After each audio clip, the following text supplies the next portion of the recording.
Hey guys, thank you for stopping by. Don't forget to subscribe, like, and share. And I hope you enjoyed this interview. Hello everyone and welcome to another edition of Moneyline with Nancy. Today I have a special guest. Of course, in the series this week, I mentioned that we had the WTO Public Forum. Of course, it's been such an intensive one for us and you've been seeing it practically on the program. But today I have a very special guest. She's the Director General of World Trade Organization, and I'll be chatting with her for a few minutes as to the report that was just released, Trade and Inclusiveness, How to Make Trade Work for All. So, Madam DG, welcome to the program and thank you for joining us. Thank you, Nancy. It's great to see you again. Yes, it's great to also know that you're well, and good to for you to host me in your office. And I was in the wonderful green room. So which is not green. Which is not green. I was actually surprised. I was like, where is the green here? But it's okay. All right, I think let's get started. The World Trade Report 2024, Trade and Inclusiveness, you've launched it in the presence of thousands of people. Your chief economist has also dissected it. But the topic or the title is Trade and Inclusiveness, How to Make Trade Work for All. And while I was sitting down in the room, I was like, why did you come up with such? Perhaps because there are inhibitions as to make trade work for all. So what are some of the inhibitions that are not making trade work for all? Because what will make trade work for Asia is also different from what will make trade work for Africa or Latin America or Europe. Yeah. Well, I think it's a really good question, Nancy. What we wanted to point out is that, first of all, trade has really worked for a large number of people. Trade has helped to lift 1.5 billion people out of poverty, according to our analysis, over the past 30 years, 3 decades since the WTO was established, and 80 years since the Bretton Woods institution, of which the precursor to the WTO, the GATT, was established. And we're saying that 30 years we've seen trade work. And it's not just about lifting people out of poverty in China. Even when you remove the China numbers, you still find that trade was part and parcel of lowering poverty worldwide. But we also acknowledge at the same time that not everyone benefited from this lifting out, that there were poor regions in rich countries and poor countries worldwide, poorer countries who did not benefit as much as they could have. And therefore, we're asking the question, how can we still use trade as an instrument to make those regions and countries benefit? And the question you're asking, what stopped them? What were the impediments? For some, let's take the Africa region where we are from, or even Nigeria, where we are both from. We find that trade costs are very high. They are very high because our infrastructure for trade and trade logistics is very expensive. We don't have good infrastructure in place, so that is not news to anyone.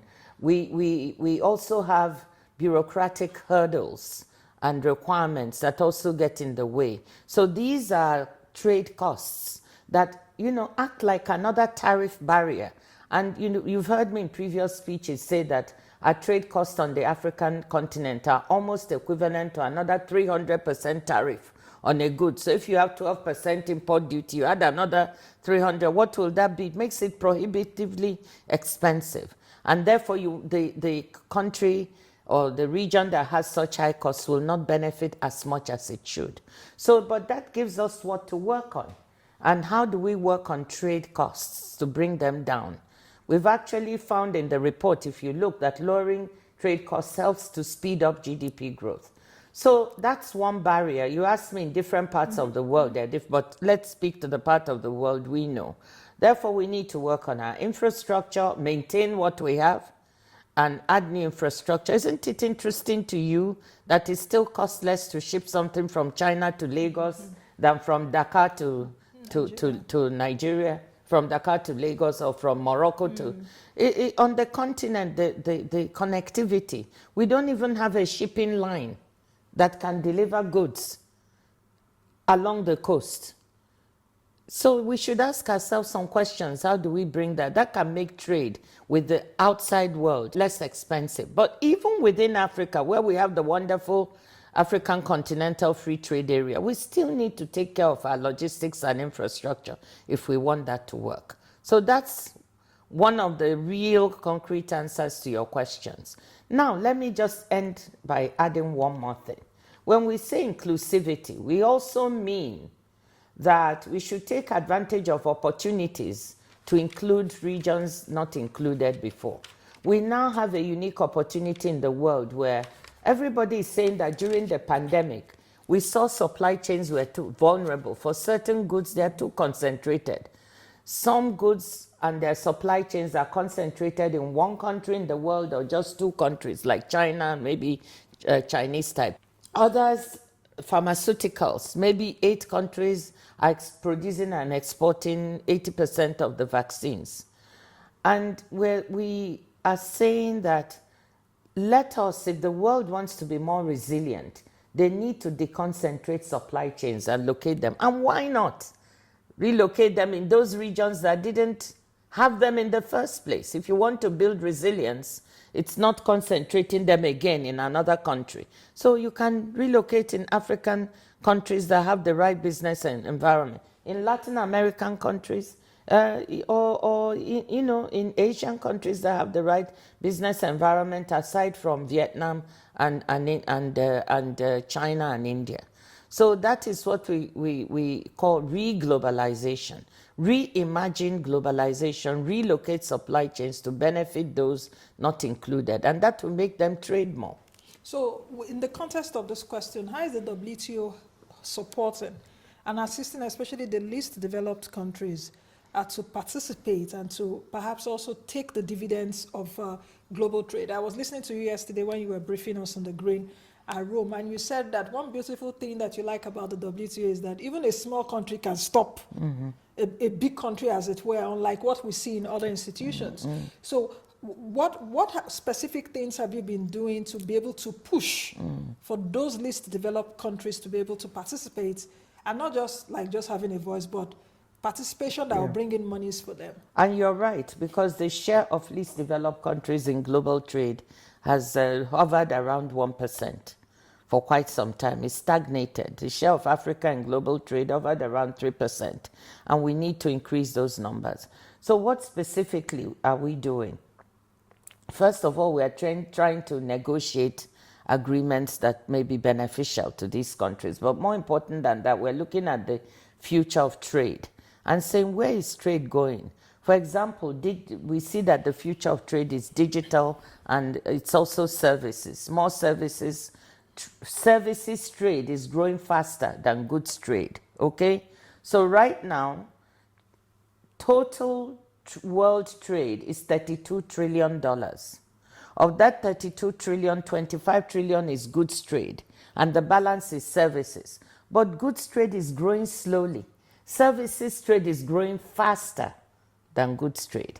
So that's where the attention is going. And we're saying, how can we help our countries, number one, benefit more from services trade? And when you look at services, you can break it down further and see that digitally delivered service, all the trade on the internet, including even streaming videos, entertainment, education services, financial services, all these things are now being delivered, not to talk of those who are selling goods on the internet, all through the internet, more and more and more. It is now worth $4.35 trillion now, and it's growing at 8% per year. But what you just said now, wouldn't it also stop some categories of people? But I'm coming to that. For infrastructural reasons. I'm coming to that. And that is where we said, if we don't try to do something, these countries will be further left behind because we have the digital divide. Now, so we decided at the WTO to do something really practical. We are not a financing agency, we're a trade organization, but we can team up and partner with other agencies that have more money. We have resources for capacity building, for soft infrastructure. But let's take the World Bank. They have resources for hard infrastructure. So we've gone into a partnership with them, and we've started a pilot program in 8 African countries to try and help bridge the digital divide. Building the hard infrastructure, also build the regulatory system for digital trade. You also need the regulatory system to be in place. So very concretely, if we succeed with these 8 pilot countries or 9 pilot countries I think we have, then we will spread it to more regions and more countries.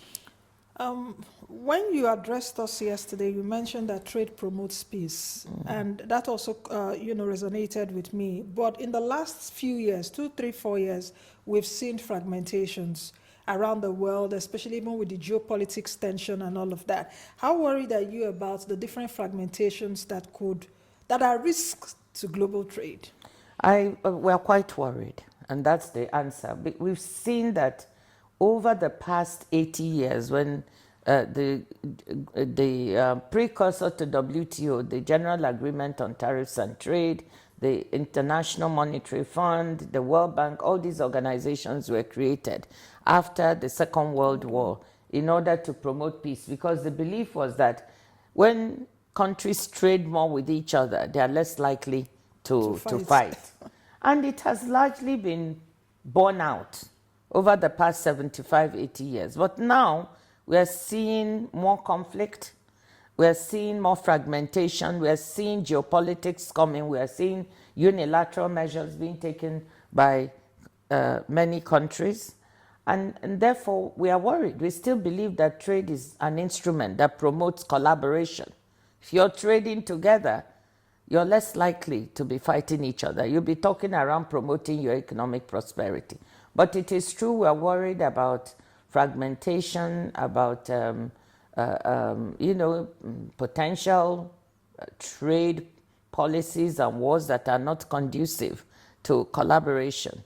And we've tried to model what it would be like if every country starts taking these measures by themselves and not collaborating and having tariff wars. And we've shown that there'll be, if the world breaks into 2 trading blocks because of geopolitical tensions, we will lose 5% of real global GDP in the long term, which is a big loss, like saying we wipe out the economy of Japan overnight.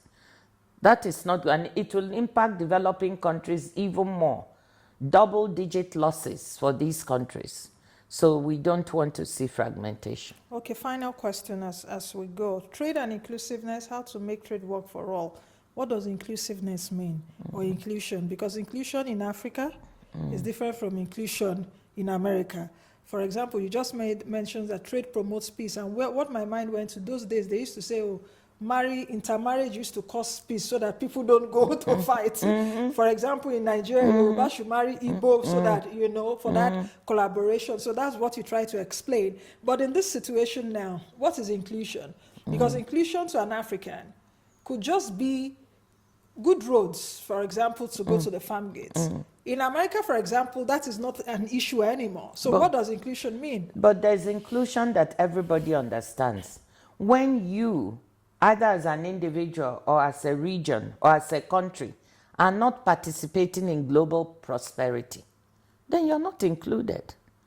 And that's a definition, whether you're in America or in Nigeria or in Senegal, you can buy into. That's what we mean by inclusion, not being included in global sharing in the prosperity of the world. That's the type of inclusion we're talking about. So that is why we are concerned that global value chains should be relocated or built in those parts of the world that don't have them, so you can create jobs for young people. For instance, in Africa, we are saying, as part of building supply chains, instead of extracting our mineral resources, now we have these new minerals that are needed for producing EV batteries, cobalt, lithium, nickel. Let's not start again on the path of, let's just build infrastructure to extract them to be processed elsewhere. No, let us try to process them within the continent. We can build the supply chains. Doesn't have to be in just one country, but we can build it in neighboring countries, so we can go all the way from extraction to producing the EV batteries that are needed. That's the kind of idea, because we will have a very young population on the continent. If we continue to just sell commodities, how would they be employed? It is time for us to create jobs, to manufacture, to relocate. And then when we do all of that, we will also have higher value products to trade with the rest of the world. And that's how we are going to increase our trade, our share of trade. Thank you. Okay, I think we should leave it at that now. Thank you very much, DG, for your time. Thank you you very much. All right. All right, and that's it. It's a wrap from the DG's office here in Geneva, Switzerland. Thank you for watching. In case this is your first time watching us, thank you. Don't forget to subscribe to the YouTube channel, drop your comments as well as like, and most of all, share our content.